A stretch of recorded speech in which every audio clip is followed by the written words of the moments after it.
barke alquranul karim laa la waatal alquran laa la waatal dama la ne 5e président Sénégal Ousmane Sonko lay doon. barke alquranul karim Sonko du bokk ci élection yi 5e président du Ousmane Sonko. néew ma Ousmane Sonko mooy doon président de waaye dogg naa ko ci alquranul karim ni barke Serigne Touba ku dem ca candidature fekk fa Ousmane Sonko turam.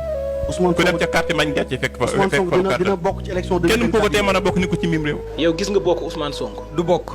élection yi Ousmane Sonko dana nekk candidat incha allahu taala. da nga koo listixaar wala. amul listixaar amul dara gis nga ay affaire tribunalu Casamance kii man tribunal yi gaw ma ko. mën na leen nañ ko daan 10 ans.